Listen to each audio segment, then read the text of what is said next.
The Ellington family's lake house looked like a postcard from the outside cedar siding, wraparound deck, and a view of the Vermont waterline that drew our relatives in every summer.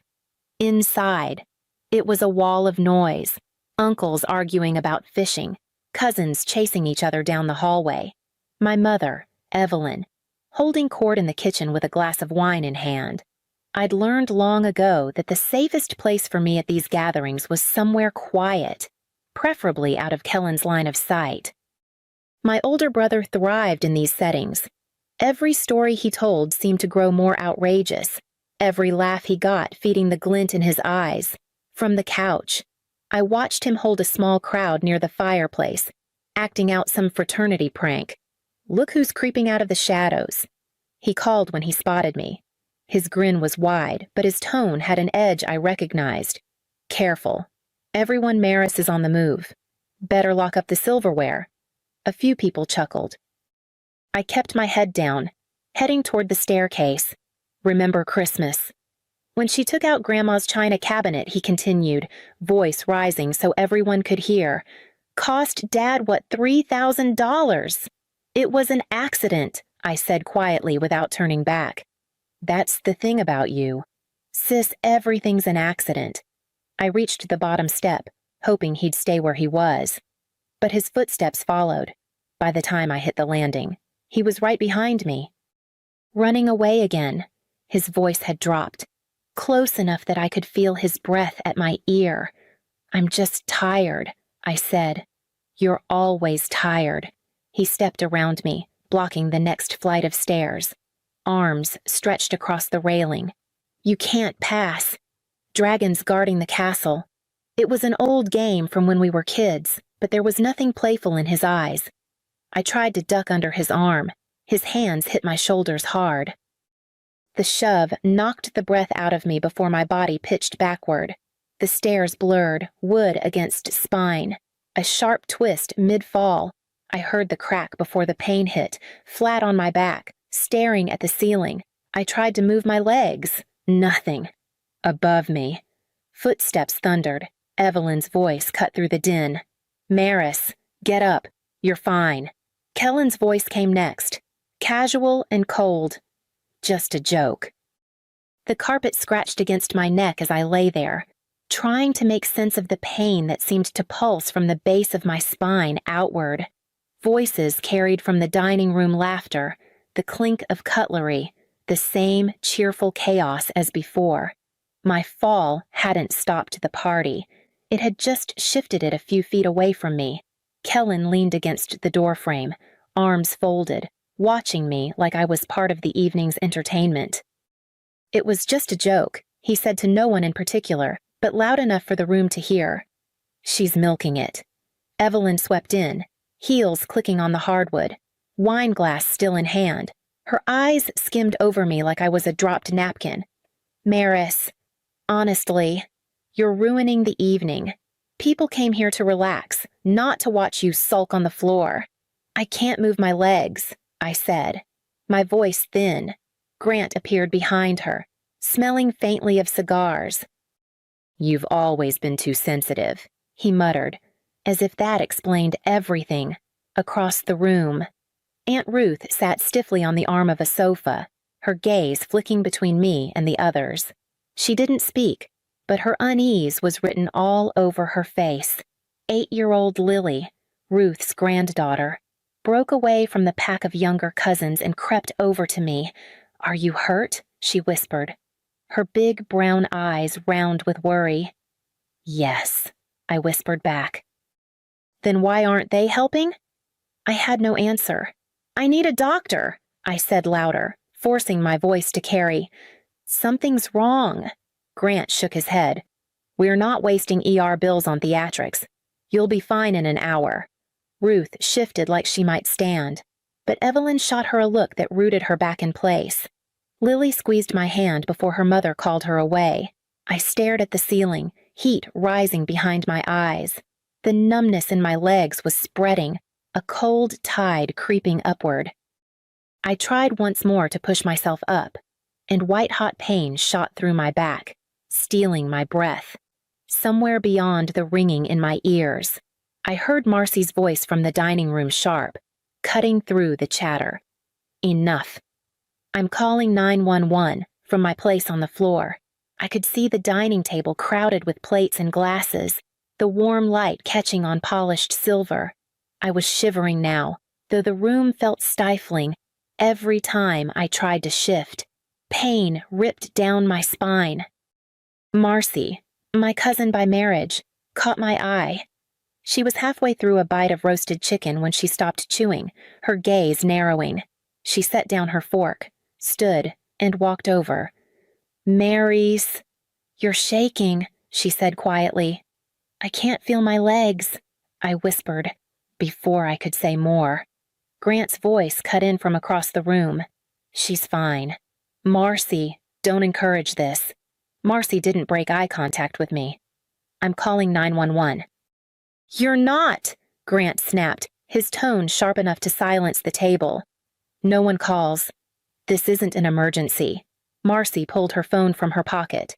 Sit down, Grant, or stand there and watch me do it. Her voice was steady, almost bored, but her knuckles were white around the phone. The call took less than a minute. By the time she hung up, Evelyn was already working herself into a performance, lamenting how this would ruin the whole weekend. When the paramedics arrived, their calm efficiency cut through the noise. I felt their gloved hands checking my pulse, my breathing, asking me questions I could barely answer. Grant and Evelyn hovered nearby, objecting to everything. She's overreacting, Evelyn insisted. One of the medics, a tall man with kind eyes, gently lifted the hem of my sweater. His face tightened almost imperceptibly. These aren't from today, he murmured to his partner, just low enough for me to hear. The woman nodded, her eyes scanning the mottled bruises along my ribs. Possible spinal injury, she said, then added under her breath, and a history of something else. The man straightened, his voice even, better call the police. The ambulance ride blurred past in fragment sirens somewhere above me, clipped radio chatter, the weight of the brace around my neck. At the hospital, they wheeled me straight into a bright room where a woman in scrubs introduced herself as Dr. Patel. Her voice was calm, but her eyes were sharp. Assessing. We're going to do a full-body MRI, she said. Given your symptoms, I want to see everything. They transferred me to a narrow table. The machine's clanging started almost immediately, each metallic thud echoing through my bones. I closed my eyes, but the image of Kellen's smirk kept breaking through the dark. When it was over, Dr. Patel returned with a tablet in hand. She pulled a chair close to my bed. This, she said, pointing to a glowing white arc on the image, is your L3 vertebra. There's a compression fracture here, today's injury. But, her finger moved to other spots, ghostly outlines of ribs and spine. These are older. This one, maybe 2 months old. This, 6 months. And here she tapped near my upper back at least a year. I stared at the images. The proof I'd never had before. Kellen, I said quietly, from his games. Her expression didn't change, but there was a stillness to it now. Maris, these aren't games. This is repeated trauma. She stood, speaking softly into her phone by the doorway. I caught the words CPS and police. When she came back, she sat beside me again. I've contacted Child Protective Services and law enforcement. Someone will come talk to you. You've been hurt, and we take that seriously. I felt my throat tighten. No one had ever said those words to me before. Dr. Patel's voice softened. We believe you. A knock sounded at the door, and a woman with a notepad stepped in. The woman with the notepad introduced herself as Tessa Myers from Child Protective Services. She pulled a chair close to the bed, her movements measured, her voice steady. Maris, I know Dr. Patel has already spoken to you, but I need to hear your history in your own words. Any injuries, any incidents you remember. At first, the words stuck. Years of being told I was clumsy made it hard to frame what had happened as anything else. But Tessa waited, patient and unflinching, until the silence cracked. I told her about the bike chain Kellen loosened when I was 13, the fall in the cafeteria he'd caused, the roughhousing that left me with bruised ribs. She wrote it all down, no change in expression, but I could see the way her pen pressed harder with each detail. A knock interrupted us. Aunt Ruth stepped inside, her eyes darting to the hallway before she closed the door. She carried a manila envelope and set it on the rolling tray. "I should have done this years ago," she said, her voice low. "These are from family gatherings, holidays, birthdays. You probably didn't even know I kept them." I pulled out the photographs me at the 4th of July barbecue, a shadow of purple along my upper arm, Christmas 2 years ago, my smile tight, a faint mark visible under concealer, another from a cousin's birthday, long sleeves on a 90-degree day. Before I could speak, my phone buzzed on the table. A text from Marcy, "Check your email now." Tessa opened the attached video on her tablet. The screen filled with a shot of the lake house staircase, filmed at an angle like the person holding the phone was focused on something else. In the background, Kellen stepped in front of me, said something inaudible, then shoved. The camera jolted, but my fall was still clear. Tessa's eyes stayed on the screen until it ended. "This changes things," she said. 10 minutes later, a uniformed officer entered to take a statement. When he left, I overheard him telling Dr. Patel they'd be upgrading the charge from simple assault to aggravated assault. Somewhere in the hallway, the sound of my mother's voice rose, sharp and frantic. By the next morning, the hospital television was looping a segment from the local morning show. Evelyn sat on a couch beside Grant, her posture perfect, a tissue clutched in her manicured hand. She dabbed at her eyes as the host leaned in sympathetically. "Our daughter has struggled for years," Evelyn said, her voice trembling just enough. "We've tried therapy, special attention, everything. But she's always been jealous of Kellen's success." Grant nodded solemnly. "These accusations, they're coming from a place of resentment. She's always been accident-prone. We have medical records going back years. This latest fall is just another unfortunate mishap she's blaming on someone else." I turned the TV off before the segment ended, but the damage was already spreading. By midday, my phone, still in the possession of hospital staff, was buzzing nonstop with alerts. Relatives I hadn't heard from in years were posting vague comments about family loyalty on social media. The one thing my parents hadn't accounted for was the paper trail. Amanda Raines, the prosecutor assigned to my case, requested a brief meeting that afternoon. She walked in with a slim folder and a level gaze. "I figured they'd try this," she said, placing the folder on my tray table. Inside were printouts, excerpts from my medical records, photographs of the MRI scans, and one still image from Marcy's video, the frame where Kellen's hands are on my shoulders, his expression anything but playful. "I'm releasing these to the press," Amanda said. "Not the full video yet, but enough to show there's evidence. I've also included a statement on the medical findings. Fractures in multiple stages of healing are not the result of clumsiness." That evening, a different kind of news segment aired. The still image stayed on screen for nearly a full minute as the anchor read Amanda's statement. Reporters repeated phrases like pattern of injury and inconsistencies in family's account. By nightfall, Kellen's fraternity announced his expulsion. His college issued a suspension pending the criminal case. The comments online began to shift, not all in my favor, but enough to pierce the wall my parents were trying to build. Lying in the dim hospital room, I heard voices in the hallway, Evelyn's sharp with anger, Grant's low and tense, followed by the sound of the door opening. Amanda came back the next morning, this time with Tessa from CPS. I had a stack of spiral notebooks on my lap, their covers bent from years of being hidden under loose floorboards and in the back of drawers. I handed them over without hesitation. "They're dated," I said. Every time something happened, I wrote it down, what he did, what my parents said afterward. Tessa flipped through one, her eyes catching on a page where my handwriting was jagged and slanted. "This is detailed," she said quietly. "We can use this." Later that afternoon, Amanda returned with news. "We've added neglect charges for your parents," she said, "and I've tracked down 2 of Kellen's ex-girlfriends. Both say they experienced similar behavior shoving, trapping them in rooms, grabbing too hard. They're willing to testify.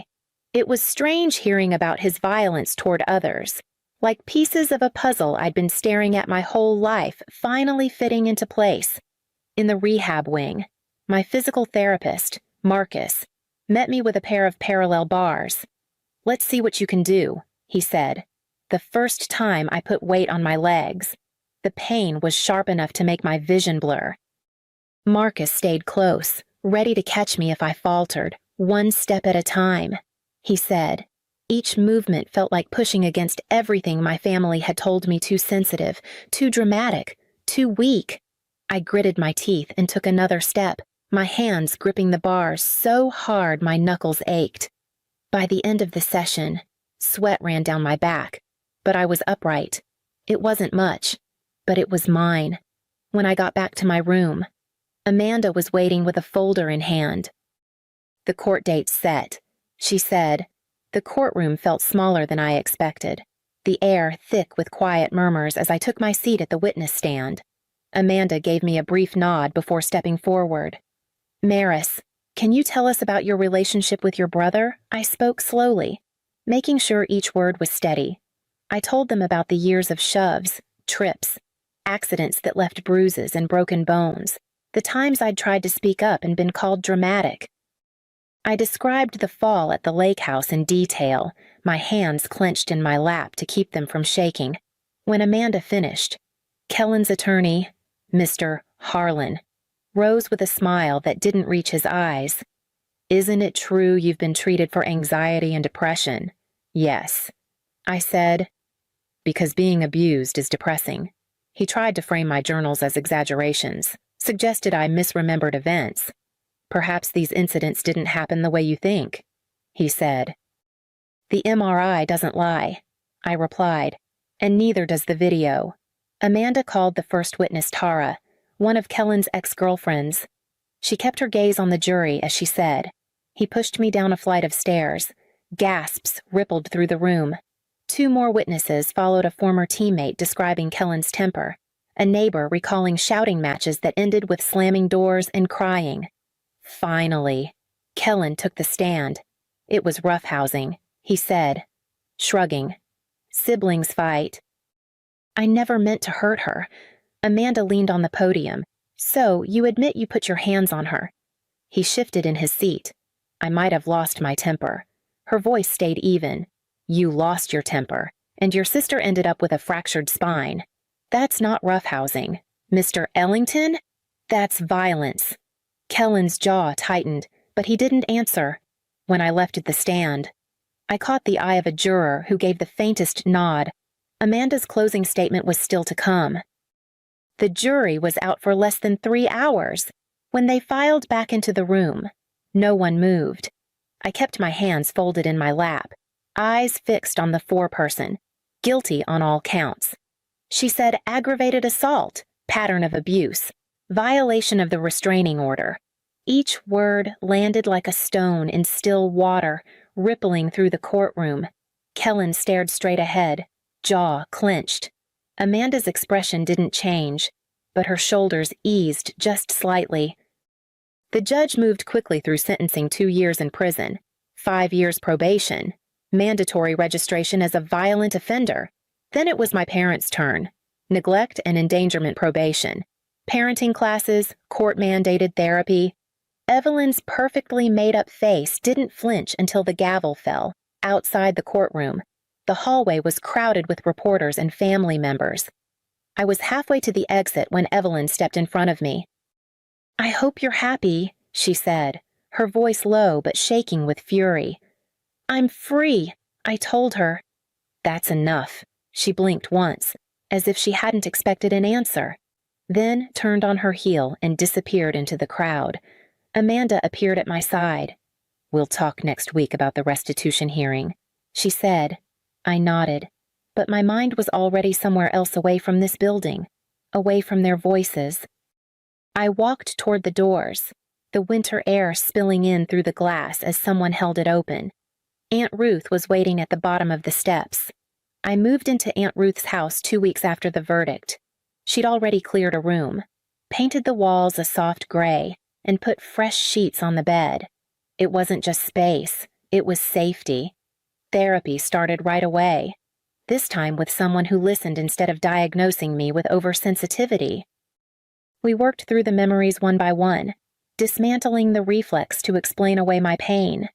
By spring, I'd written an essay I titled "The Fall That Saved My Life."